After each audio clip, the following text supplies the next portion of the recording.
اعوذ باللہ من الشیطان الرجیم، بسم اللہ الرحمن الرحیم۔ محتشم و محترم ناظرین، السلام علیکم ورحمۃ اللہ وبرکاتہ۔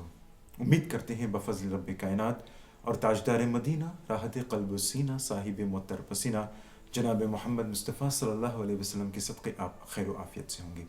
انجمن پروگرام میں ہم آپ کا دل کی اتحا گہرائیوں سے خیر مقدم کرتے ہیں۔ آج کا ہمارا موضوع ہے والدین کا مرتبہ، والدین کی عزت، والدین کا ادب و احترام۔ بالیقین انجمن پروگرام میں ہم نے متعدد بار یعنی کہ کئی بار اس موضوع پر ہم نے بات کی ہے، اور آج بھی ہمیں یہ شرف حاصل ہو رہا ہے کہ ہم ماں باپ کے حوالے سے ایک اور پروگرام آپ کی خدمت میں پیش کریں، اور اس میں خاص جامع اور مختصر تقریر ہم آپ کو گوش گزار کرائیں گے از مفتی محمد سہیل دامت برکاتہم عالیہ۔ آئیے ناظرین، باضابطہ مجلس کا آغاز کلام پاک کی چند آیات مبارکہ کے تلاوت سے کرتے ہیں۔ باغور و ادب سماعت کر کے اپنے ایمان کو تازگی بخشیں، اس کے بعد ہم اپنے پروگرام کو جاری رکھیں گے۔ يا أيها الذين آمنوا اذكروا الله ذكرا كثيرا وسبحوه بكرة وأصيلا بسم الله الرحمن الرحيم يا أيها المزمل قم الليل إلا قليلا نصفه أو انقص منه قليلا أو زد عليه ورتل القرآن ترتيلا إنا سنلقي عليك قولا ثقيلا إن ناشئة الليل هي أشد وطئا وأقوم قيلا إن لك في النهار سبحا طويلا واذكر اسم ربك وتبتل إليه تبتيلا رب المشرق والمغرب لا إله إلا هو فاتخذه وكيلا واصبر على ما يقولون واهجرهم هجرا جميلا وذرني والمكذبين أولي النعمة ومهلهم قليلا إن لدينا أنكالا وجحيما وطعاما ذا غصة وعذابا أليما يوم ترجف الأرض والجبال وكانت الجبال كثيبا مهيلا إنا أرسلنا إليكم رسولا شاهدا عليكم كما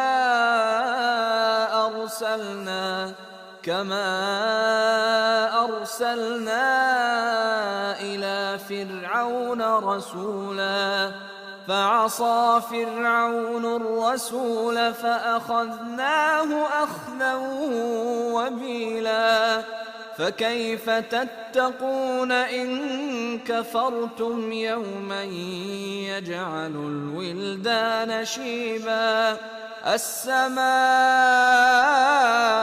منفطر به كان وعده مفعولا إن هذه تذكرة فمن شاء اتخذ إلى ربه سبيلا إن ربك يعلم أنك تقوم أدنى من ثلثي الليل ونصفه وثلثه وطائفة من الذين معك والله يقدر الليل والنهار علم أن لن تحصوه فتاب عليكم فاقرؤوا ما تيسر من القرآن علم أن سيكون منكم مرضى وآخرون يضربون في الأرض يبتغون من فضل الله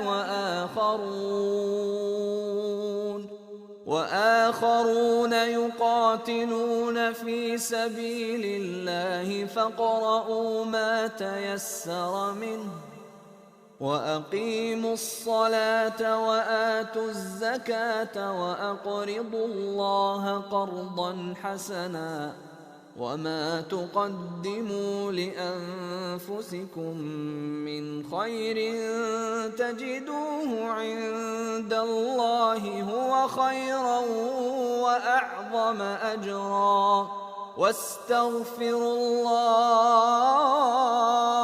الله إن الله غفور رحيم يا أيها الذين آمنوا اذكروا الله ذكرا كثيرا وسبحوه بكرة وأصيلا. رب قدیر عنایتوں کے سننے کا ثواب ہم سب کو عطا فرمائے، آمین ثم آمین. جیسا کہ ہم نے آغاز میں بتایا کہ آج انجمن کا ہمارا موضوع ہے والدین کا مرتبہ، والدین کا ادب و احترام، ماں باپ کا ادب و احترام. اللہ تبارک و تعالیٰ نے انسان کو اشرف المخلوقات بنایا ہے، یعنی تمام مخلوقات میں انسان سب سے بہتر مخلوق قرار دیا گیا ہے، اور والدین در حقیقت انسان کے دنیا میں آنے کا سبب ہوتے ہیں. اس طرح ہمارا وجود والدین ہی سے ہوتا ہے. اسی لیے اللہ تبارک و تعالیٰ نے والدین کے ساتھ حسن سلوک کا حکم دیا ہے اور ان کے حقوق کی ادائیگی کی تلقین بھی فرمائی ہے. والدین اولاد کی سب سے بڑی نعمت ہے، اور یہ بھی کہا گیا ہے کہ جس قدر والدین کا ادب و احترام کیا جائے اسی قدر اولاد نعمتوں سے سرفراز کی جاتی ہے. پتہ یہ چلا کہ اولاد کی ترقی کا دار و مدار اس بات پر ہے کہ وہ اپنے والدین کے ساتھ کس طرح برتاؤ کرتی ہے. پیش خدمت ہے یہ جامع اور مختصر تقریر از مفتی محمد سہیل دامت برکاتہ عالیہ، والدین کا ادب احترام، والدین کا مرتبہ، والدین کی عظمت. السلام علیکم ورحمۃ اللہ وبرکاتہ. الحمد للہ رب العالمین والصلاة والسلام علی سید الانبیاء والمرسلین وعلى آلہ واصحابہ اجمعین ومن تبعهم بإحسان إلى يوم الدين. اما بعد فاعوذ باللہ من الشیطان الرجیم. بسم اللہ الرحمن الرحیم. وقضى ربك ألا تعبدوا إلا إياه وبالوالدين إحسانا. وقال الله تبارك وتعالى في موضع آخر ووصينا الإنسان بوالديه إحسانا. وقال الله تبارك وتعالى في موضع آخر واعبدوا الله ولا تشركوا به شيئا وبالوالدين إحسانا. صدق الله العلي العظيم. اللهم صل على سيدنا محمد وعلى آل سيدنا محمد وبارك وسلم. کہ دیکھیے اس کائنات کے اندر اللہ تعالیٰ نے جو چیزیں پیدا فرمائی ہے اس میں سب سے زیادہ جو اللہ کو محبوب ہے وہ ہے اپنا نبی. اور وہ نبی کون؟ جس کے ہم امتی ہیں، کہ جس نبی نے ہمیں ہر چیز کی تعلیم دی ہے، ہر چیز کے حقوق بتلائے ہیں، اور اس نبی نے جو جو چیزیں ہمیں بتلائی ہے ہر ایک چیز فائنل ہے، اور ہم تمام ایمان والوں کا، مسلمانوں کا عقیدہ ہے کہ ہمارے نبی محمد مصطفیٰ صلی اللہ علیہ وسلم کی باتوں میں اگر ہمیں رائے کے دانے کے برابر بھی شک ہو جائے تو ہمارا ایمان ہی ختم ہو جائے گا۔ اس لیے میرے اور آپ کے نبی محمد مصطفیٰ صلی اللہ علیہ وسلم نے اپنی مبارک زبان سے جو باتیں بیان فرمائی ہیں، اور اللہ تعالیٰ نے قرآن کریم میں جن چیزوں کو جگہ دی ہے، حالانکہ قرآن کریم جو ہے یہ کوئی قصہ کہانی کی کتاب نہیں ہے بلکہ اللہ کے احکام کی کتاب ہے، تو اللہ تعالیٰ نے بہت سارے احکام اپنے نبی کی زبان کے ذریعے اور بہت سارے احکام اللہ نے قرآن کے ذریعے امت مسلمہ کو پہنچائے۔ جن احکام کو اللہ نے قرآن میں جگہ دی ہے، آپ سمجھ سکتے ہیں کہ اس کی کتنی ویلیو ہے، وہ کتنی امپورٹنٹ ہے۔ ان سارے احکام میں سے جو حکم ہے اللہ کے، ان میں سے بہت سارے حقوق ہیں، لیکن اس میں ایک حق جو مجھے آپ حضرات کے سامنے ڈسکس کرنا ہے، جو مجھے بتلانا ہے، جو میرے اور آپ کے لیے زندگی کے لیے ایک نمونہ بنانا ہے، وہ یہ ہے کہ میرے اور آپ کے جو پیرنٹس ہیں، جو ماں باپ ہے، اسلام اس کے بارے میں کیا کہتا ہے۔ دیکھیں، دنیا کی دوسری قومیں جو ہے، یہود اور نصارہ، ان دونوں کے پاس بھی آسمانی کتابیں تھیں، انہوں نے اپنی کتابوں کی قدر نہیں کی، انہوں نے اپنی خواہشات کے مطابق اس میں چینجز کر دی، آج وہ کتابیں ختم ہو گئی۔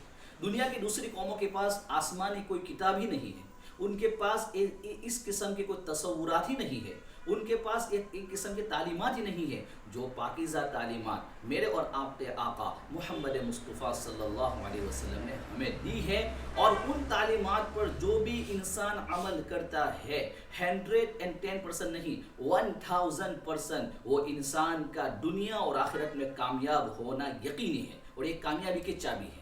تو ان میں سے ایک حکم یہ ہے، وہ یہ ہے کہ والدین کا مقام کیا ہے۔ آج جو ہے دنیا کے اندر اولڈ ہاؤس کھل گئے ہیں، جس میں دوسری قومیں اپنے پیرنٹس کو وہاں چھوڑ دیتی ہیں، اور وہاں سال میں یا مہینے میں یا ہفتے میں ایک بار جا کے ان کی زیارت کر لیتے ہیں، ان کی ملاقات کر لیتے ہیں، اور تو اس طریقے سے پیرنٹس کے ساتھ دوسری قومیں اور بھی بد سے بدترین سلوک کر رہی ہے۔ تو ہمارا جو مسلم معاشرہ ہے، ہماری جو مسلم سوسائٹی ہے، ان میں ہمارے بھی بہت سارے لوگ اس قسم کی چیزوں کو دیکھ کر اس کو اچھا سمجھ کر یا تو اس میں چلے گئے اور اس چیزوں کو اپنے لیے اختیار کر رہے ہیں۔ مثال کے طور پر قرآن کریم میں ہے وَزَيَّنَ لَهُمُ الشَّيْطَانُ أَعْمَالَهُمْ، کہ شیطان جو ہے بری چیزیں جتنی ہیں، برے اعمال جتنے ہیں، اس کو مزین کر دیتا ہے۔ جس طریقے سے سمجھے کہ ایک پیکنگ آپ کسی کو گفٹ دینا چاہتے ہیں، لیکن گفٹ اچھا نہیں ہے، آپ نے اس میں اس کو چیٹنگ کرنے کے لیے کوئی ایسی چیز رکھی ہے کہ جو اس کو پسند نہیں ہے، لیکن آپ نے اس کے اوپر جو پیکنگ کیا، جو ریپ کیا، وہ بہت خوبصورت بنا دیا۔ اب آپ اس کو دے دیں گے تو وہ اس کو اچھا سمجھے گا، لیکن جب کھولے گا تو وہ ناراض ہوگا۔ اسی طریقے سے شیطان، قرآن اللہ تعالیٰ میں قرآن فرما رہے ہیں وَزَيَّنَ لَهُمُ الشَّيْطَانُ أَعْمَالَهُمْ، شیطان آپ کے ان کے لیے ان کے اعمال کو مزین کر کے پیش کرتا ہے۔ تو ہم کیا سمجھتے ہیں کہ ہم بہت اچھے یہ چیزیں ہیں، آل ہاؤس کرنا بہت اچھی چیزیں ہیں، لوگوں کی مدد کرنا بہت اچھی چیزیں ہیں۔ نہیں، دوسری قوموں کے اندر یہ تصور نہیں ہے کہ یہ جو پیرنٹس کی خدمت ہے اس سے کیا صلہ ملنے والا ہے، لیکن ایمان والے کو، مسلمان کو، ہمارے نبی محمد آقا مصطفیٰ صلی اللہ علیہ وسلم نے ہمیں کہا کہ یہ پیرنٹس کی خدمت یہ دنیا کے لیے صرف نہیں، یہ آخرت کے لیے، آپ کے لیے جنت کا ایک بہت بڑا جانے کا آسان راستہ ہے۔ اب میں آپ کے سامنے سے کھل کے بات کرتا ہوں۔ پہلے ہم قرآن کو لے لیں، کیونکہ قرآن ہمارا سب کچھ ہے۔ قرآن میں اللہ تعالیٰ فرماتے ہیں، پہلی آیت لے لیں وَوَصَّيْنَا الْإِنسَانَ بِوَالِدَيْهِ إِحْسَانًا، اللہ فرماتے ہیں کہ والدین کے ساتھ حسن سلوک کرو۔ وَوَصَّيْنَا الوصیت، اس سے کہتے ہیں کہ ہم تمہیں وصیت کر رہے ہیں، یعنی پرفیکٹلی بات کر رہے ہیں کہ اپنے والدین کے ساتھ، پیرنٹس کے ساتھ حسن سلوک کرو۔ جوانی میں صرف نہیں، کب کب کرنا ہے وہ آگے کی آیت میں آئے گا۔ وَوَصَّيْنَا الْإِنسَانَ بِوَالِدَيْهِ إِحْسَانًا، اپنے والدین کے ساتھ حسن سلوک کرو۔ آگے فرمایا حَمَلَتْهُ أُمُّهُ کرہن، حملتہ امہ کرہن ایک جگہ فرمایا، حملتہ امہ وہنا علی وہن ایک جگہ بیان فرمایا۔ پہلے اللہ نے کہا کہ والدین کے ساتھ، یعنی ماں اور باپ دونوں کے ساتھ بہترین سلوک کرو، لیکن آگے اسپیشل اور پیراگراف کے اندر کہا ماں کے ساتھ، اور کہا وہنا علی وہن۔ آپ سمجھ سکتے ہیں وہنا علی وہن کس کو بولتے ہیں؟ وہنا علی وہن کہتے ہیں کہ یہ جو میرا ہاتھ ہے، میرے ہاتھ کی جو ہتھیلی ہے، اس ہتھیلی کے اندر کوئی چیز اس کے برابر رکھیں، اس کے بعد وہ چیز کو یہاں رکھنے کی جگہ نہیں ہے، تو آپ کیا کریں گے؟ اس کے اوپر ایک چیز، اس کے اوپر ایک چیز، اس کے اوپر ایک چیز، اس طریقے سے ایک پر ایک چیز رکھیں گے اور وہ بوجھ کے طرح دبتی جائے گی۔ تو وہن علی وہن کا مطلب یہ ہے کہ ایک بوجھ دوسرا بوجھ، تیسری تکلیف، چوتھی تکلیف، پانچویں تکلیف، اور تکلیف در تکلیف کے بعد جو حملت ہو امہ وہن علی وہن، کہ آپ کی ماں نے جو تکلیف در تکلیف اٹھائی ہے. تو اس لیے کہا کہ یہ تکلیف کیا چیز ہے. یہ تکلیف جو وہ چیز ہے کہ ہم پوری زندگی بھی اپنی ماں کی، اپنے ماں باپ کی خدمت کر کے اس کا حق ادا نہیں کر سکتے ہیں. آپ اللہ کے نبی کریم صلی اللہ علیہ وسلم کی صحبت میں ایک آدمی آیا، کہا میں نے اپنی ماں کو حج کرایا اپنے کندھے پر بٹھا کر، کیا میں نے اپنی ماں کا حق ادا کر دیا؟ پیارے حبیب محمد مصطفیٰ صلی اللہ علیہ وسلم نے فرمایا کہ تیری ماں نے جو تکلیف تجھے پیدا کرنے میں برداشت کی ہے اور تجھے جو دودھ پلایا ہے، اس دودھ کا ایک قطرہ، ایک بوند، اس کے ایک قطرے کے برابر بھی تو نے اس کا حق ادا نہیں کیا. نمبر ایک بات. نمبر دو بات، عبداللہ بن عمر رضی اللہ تعالیٰ عنہ طواف کر رہے تھے، صحابی رسول ہے، طواف کر رہے تھے، اور ایک آدمی اپنی ماں کو اپنے کندھے پر بٹھا کر طواف کروا رہا تھا، اور فرمایا کہ وہ بہت دور سے اپنی ماں کو کندھے پر لے کر آیا تھا اپنی ماں کو حج کروانے کے لیے. اور اس زمانے کا لگژری حج نہیں، اس زمانے کا حج کہ جس میں صرف کعبۃ اللہ سے عرفات اور مینا جانے کے لیے 14 میل کا فاصلہ تھا، اور اس وقت اتنے اچھے راستے، اتنے لگژری راستے اور لائف نہیں تھی. تو اس زمانے میں پتھریلی زمین ہے، کھانے پینے کا کوئی انتظام نہیں ہے، اور وہ انسان نے حج کروایا. تو وہ آدمی طواف کے دوران اپنی ماں کو کہہ رہا ہے، کیا میں نے آپ کا حق ادا کر دیا؟ عبداللہ بن عمر رضی اللہ تعالیٰ عنہ سنا، آپ گھومے اور کہا کہ تیری ماں نے جو تجھے تکلیف برداشت کی پیدا کرنے میں، اور تیری ماں نے جو تجھے دودھ پلایا، اس دودھ کے ایک قطرے کے برابر بھی تو نے اس کا حق ادا نہیں کیا.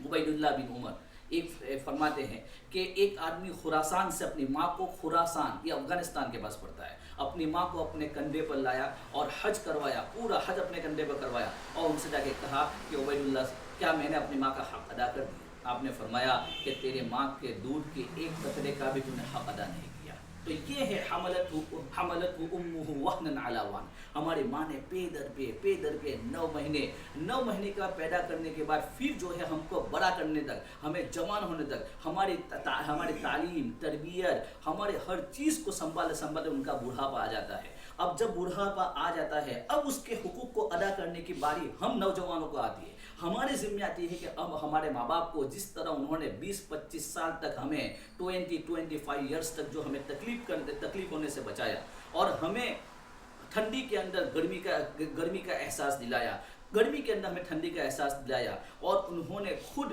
ٹھنڈی کے موسم میں کام کر کے کما کر ہمیں گرم روٹی کھلائی، ہمیں سب کچھ انہوں نے برداشت کیا، انہوں نے اپنی رات کو رات نہیں سمجھا. فرمایا کہ جس دن ہم پیدا ہوتے ہیں اس دن ماں باپ اپنی لائف کو بھول جاتے ہیں، ماں باپ اس دن اپنے بچوں کے لیے سب کچھ قربان کر دیتے ہیں، لیکن اور ان کے پیچھے اپنی پوری جوانی کو لگا دیتے ہیں، اور ان کو شادی تک، اس عمر تک پہنچا دیتے ہیں. لیکن جب وہ 20-22-25 سال کا نوجوان یا وہ لڑکی جب پہنچتے ہیں تو وہ کیا کرتے ہیں؟ وہ یہ کرتے ہیں کہ سب سے پہلے ماں باپ کو ہی جھڑکنا شروع کر دیتے ہیں. اب میں قرآن کی ایک آیت آپ کے سامنے سناتا ہوں، پھر ہماری لائف کو اس کے ساتھ میچ کرتا ہوں. اللہ فرماتے ہیں، کیونکہ اللہ تعالیٰ احکم الحاکمین ہے، اللہ کو معلوم تھا کہ دنیا کے اندر یہ مشکل کام ہے اور یہ ہونے والا ہے، اس لیے اللہ نے اس کو حکم بھی قرآن بیان فرمایا، اور اس کا اجر اپنے نبی کی زبان کے ذریعے بیان فرمایا وَقَضَى رَبُّكَ، تیرا رب فیصلہ کر چکا ہے. جو قضا کا رب ہے، فیصلہ کرنا، فیصلہ کر چکا ہے. اس کا میننگ یہ ہے کہ فیصلہ اللہ نے آلریڈی کر چکا ہے، اللہ کر دیا ہے.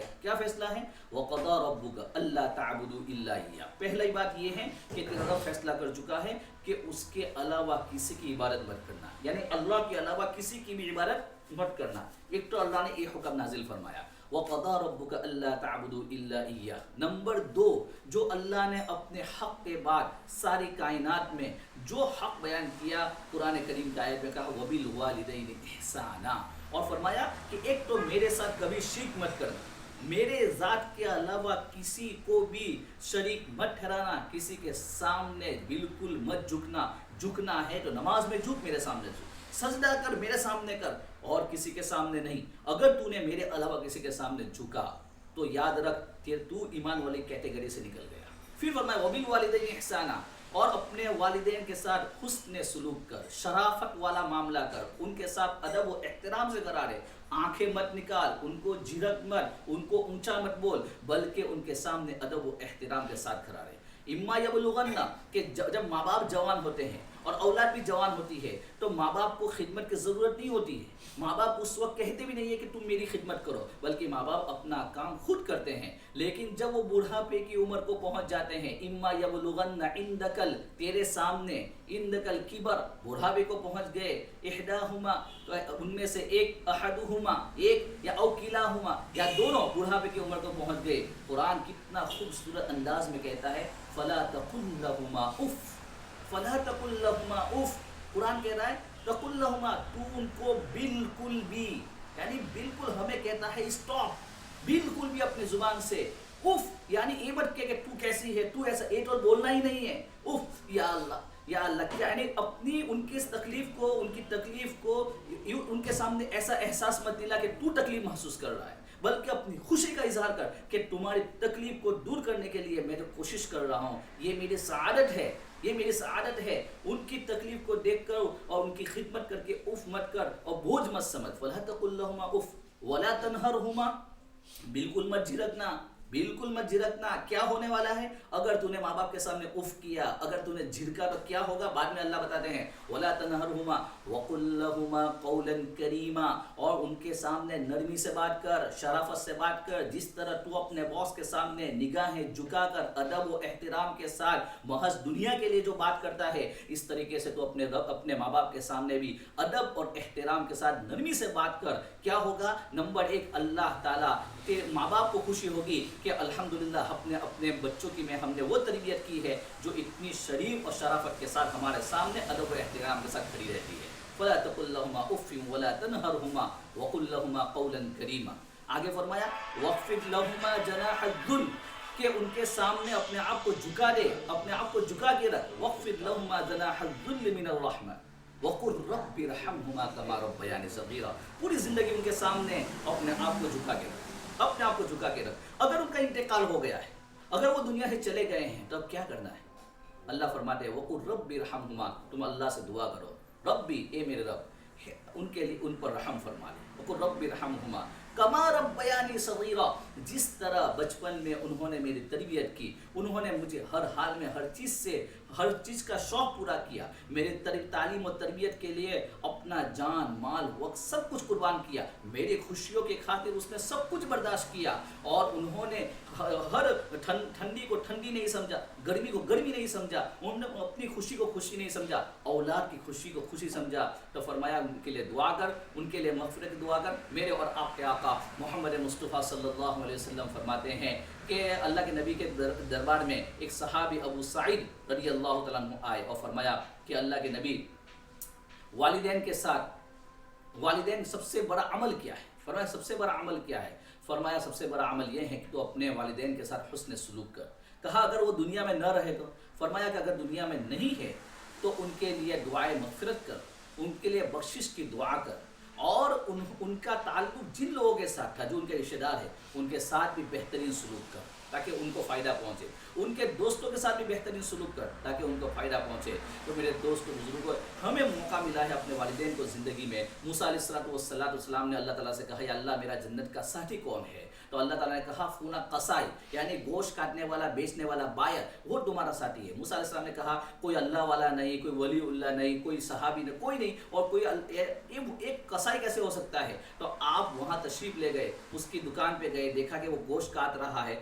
آپ نے شام کا وقت ہوا، اپنے ٹھیلے کے اندر اس نے گوشت کا لوٹرا لیا، اپنے گھر پہ گیا، آپ اس کے ساتھ ہو لیے. واقعہ لمبا ہے، میں مختصر کرتا ہوں. اور اس نے شام کو گوشت کو دھویا، پکایا، اور آٹے کی نرم روٹی بنائی، اور اپنی ماں جو ایک بہت لمبی ضعیف عمر کی تھی اس کو سہارا دے کر بٹھایا، اس کو کھلا رہا تھا. کھلانے کے بعد ماں نے دبی الفاظ میں کچھ کہا، اس نے کان لگایا. تو اس نے موسیٰ علیہ السلام نے بعد میں پوچھا کہ تیری ماں کیا کہہ رہی تھی؟ کہا وہ تو پاگل ہے، وہ کیا معلوم نہیں کیا بول رہی ہے، یہ میرا روزانہ کا کام ہے، اس کی میں خدمت کرتا ہوں. نہیں کیا بول رہی تھی؟ کہا کہ وہ دعا دے رہی تھی کہ موسیٰ تجھے اللہ تعالیٰ جنت میں موسیٰ کا ساتھی بنائے. موسیٰ علیہ السلام نے کہا بھائی اللہ نے تیری ماں کی دعا قبول فرما لیا ہے، میں ہی موسیٰ ہوں. اس لیے حدیث شریف میں آتا ہے کہ اگر تم لمبی عمر چاہتے ہو، اگر تم روزی میں برکت چاہتے ہو تو اپنے ماں باپ کی خدمت کرو. اپنے ماں باپ کی خدمت کرو. ماں باپ کی خدمت سے اللہ تمہیں دنیا بھی دے گا, اللہ تمہیں جنت بھی دے گا, کیونکہ باپ جنت کا دروازہ ہے, جو چاہے اس کو ضائع کر دے, اور ماں کے تلوؤں کے لیے جنت ہے. اس لیے ایک نوجوان گزرا, ایک نوجوان ہے دنیا میں اس وقت جو ہم پہچانتے ہیں. وہ نوجوان اپنے ماں باپ کی اس طرح خدمت کرتا ہے کہ رات کے سونے سے پہلے اپنے ماں باپ کے تلوؤں کو دباتا ہے, اس پر تیل مالش کرتا ہے, اور اس کے تلووں کے پاس بیٹھ کر, لمبا تھوڑا واقعہ ہے اور یہ ابھی زندہ ہے اور یورپ میں رہتا ہے, وہ دعا کرتا ہے, یا اللہ میرے ماں باپ کی تکلیف کو دور کر. اس لیے ایک جملہ آخری یاد رکھے کہ اگر ہمارے ماں باپ ہمارے لیے, ہم ماں باپ کی دعائیں لینے والے بنیں گے اور ماں باپ کی خدمت کرنے والے بنیں گے, ماں باپ کی تکلیف کو تکلیف سمجھیں گے, تو ماں باپ اگر ہمارے لیے دعا کریں گے اور ساری دنیا کے جتنے گوس ابدال ولی اللہ جتنے لوگ ہیں وہ ہمارے لیے بد دعا کرے, تو اللہ ماں باپ کی دعاؤں کو سنے گا اور ان کی بد دعا کو نہیں سنے گا. اور اگر ماں باپ ہمارے لیے بد دعا کرے اور ساری دنیا ہمارے دعا کرے, اللہ ماں باپ کی بد دعا کو سنے گا, ان کی دعاؤں کو نہیں سنے گا. اس لیے یاد رکھیں, ماں باپ ایک بہت انمول تحفہ ہے. میرے پاس وقت نہیں ہے, اس پہ ہزاروں واقعات ہیں جو میں آپ کو سنا سکتا ہوں کہ ماں باپ کی خدمت پر اللہ تعالیٰ نے کیا کیا دیا ہے. یہ کیونکہ ماں باپ کی خدمت مکافات عمل ہے, جیسی کرنی ویسی بڑھنی. ماں باپ کے ساتھ حسن سلوک ہم کریں گے, ہماری اولاد بھی ہمارے ساتھ ویسا ہی سلوک کرے گی. اس لیے ہم انشاءاللہ دعا کریں اللہ تعالیٰ سے, اللہ تعالیٰ ہمیں اپنے والدین کے ساتھ حسن سلوک کی توفیق عطا فرمائے. میرے اور آپ کے آقا کہا کرتے تھے, کاش کہ میری ماں زندہ ہوتی اور میں نفل نماز کے لیے کھڑا ہوتا, میری ماں آواز دیتی, میں نماز پڑھ کر اپنے ماں کی خدمت کے لیے دوڑتا. یہ میرے نبی کی خواہش تھی. تو ہم اپنے نبی کی تعلیمات, اپنے نبی کی خواہش اور اپنے نبی کی تمنا پر اتریں گے اور مرتے دم تک اپنے ماں باپ کی خدمت کر کے دعا لینے والے بنیں گے. اللہ تعالیٰ ہم تمام کو عمل کی توفیق نصیب فرمائے. وآخر دعوانا ان الحمد للہ رب العالمین. ناظرین, ابھی آپ والدین کا ادب و احترام, والدین کی عظمت, والدین کا رتبہ, والدین کا مرتبہ, اس عنوان پر ابھی آپ جامع اور مختصر تقریر سماعت کر رہے تھے از مفتی محمد سہیل دامت برکاتہ عالیہ. رب ذوالجلال ہم سب کو ان باتوں پر عمل کرنے کی توفیق عطا فرمائے, اور بالخصوص جن کے والدین باحیات ہیں ان کا ادب و احترام کرنے کی توفیق رفیق عطا فرمائے. آمین ثم آمین. آخر میں ناظرین, ماں باپ کی عظمت پر مشتمل ایک کلام کے ساتھ ہی ہم آپ سے رخصت کی اجازت چاہیں گے, اور اسے پیش کرنے کی سعادت حاصل کر رہی ہیں حمیرہ بادلہ. ان کی معصوم آواز میں پیش خدمت ہے یہ کلام, مگر اس سے پہلے چند اشعار ماں باپ کے حوالے سے ہم آپ کی خدمت میں پیش کرنے کی سعادت حاصل کر رہے ہیں کہ کون کہتا ہے کہ بار زندگی ماں باپ ہے. کون کہتا ہے کہ بار زندگی ماں باپ ہیں. میں تو کہتا ہوں کہ ہر گھر کی روشنی, ہر گھر کی خوشی ماں باپ ہیں. میں کہتا ہوں کہ ہر گھر کی خوشی ماں باپ ہیں. اور جو بہاریں بن کے رہتی ہے صدا اولاد میں, جو بہاریں بن کے رہتی ہے صدا اولاد میں, گلشن شفقت کی ایسی ناز ماں باپ ہیں. اور موڑ کر ماں باپ سے منہ تم نہ جاتے یوں کبھی, موڑ کر ماں باپ سے منہ تم نہ جاتے یوں کبھی, جانتے گر زندگی کی ہر خوشی ماں باپ ہے. جانتے گر زندگی کی ہر خوشی ماں باپ ہیں. اور خلد میں, خلد مطلب جنت میں, خلد میں وہ شخص تو جا ہی نہیں سکتا کبھی. خلد میں وہ شخص تو جا ہی نہیں سکتا کبھی, جس کی نظروں میں ہمیشہ اجنبی ماں باپ ہوتے ہیں. جن کی نظروں میں اجنبی ماں باپ ہوتے ہیں. پیش خدمت ہے یہ کلام, اور اسی کے ساتھ ہی آج کی انجمن پروگرام میں اختتام کو پہنچ جائے گی. دعا میں یاد کریں, رہے چمن تو پھول کھلیں گے, رہی زندگی تو انشاءاللہ پھر ملیں گے. السلام علیکم ورحمۃ اللہ وبرکاتہ. ماں باپ سے رکھ دوستی, ماں باپ پھر ملتے کہاں, مت ہو خفا ان پر کبھی, ماں باپ پھر ملتے کہاں. تو ماں باپ سے رکھ دوستی, ماں باپ پھر ملتے کہاں, مت ہو خفا ان پر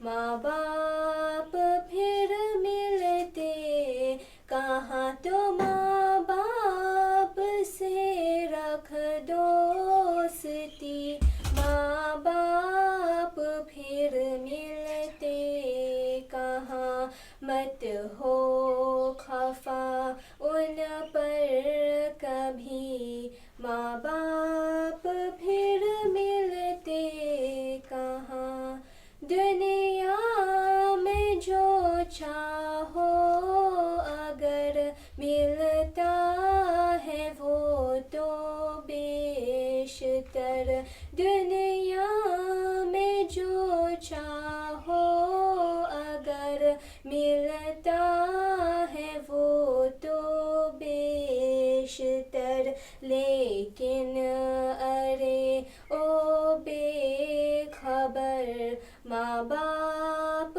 پھر ملتے کہاں، تو ماں باپ سے رکھ دوستی، ماں باپ پھر ملتے کہاں، مت ہو خفا ان پر کبھی، ماں باپ پھر ملتے کہاں، کر ان کی خدمت تو سدا، دل ان کا ہرگز مت دکھا، کر ان کی خدمت تو سدا، دل ان کا ہرگز مت دکھا، مت بول کچھ ان کو برا، ماں باپ پھر ملتے کہاں، تو ماں باپ سے رکھ دوستی، ماں باپ پھر ملتے کہاں، مت ہو خفا ان پر کبھی، ماں باپ پھر ملتے کہاں، جیسا کہے تو کر وہی، مت کر خفا ان کو کبھی، جیسا کہے تو کر وہی، مت کر خفا ان پر کبھی، رکھ ان سے ہر دم دوستی، ماں باپ پھر ملتے کہاں، تو ماں باپ سے رکھ دوستی، ماں باپ پھر ملتے کہاں، مت ہو خفا ان پر کبھی، ماں باپ پھر ملتے کہاں، ماں باپ کی خدمت اگر کوئی جو دل سے کرے بسر، ماں باپ کی خدمت اگر کوئی جو دل سے کرے بسر، اس کو ملے جنت میں گھر، ماں باپ پھر ملتے کہاں، تو ماں باپ سے رکھ دوستی، ماں باپ پھر ملتے کہاں، مت ہو خفا ان پر کبھی، ماں باپ پھر ملتے کہاں، ماں باپ ہو جس سے خفا اس سے خفا ہوئے خدا، ماں باپ ہو جس سے خفا اس سے خفا ہوئے خدا، دوزخ ہے سمجھو اس کی جاں، ماں باپ پھر ملتے کہاں، تو ماں باپ سے رکھ دو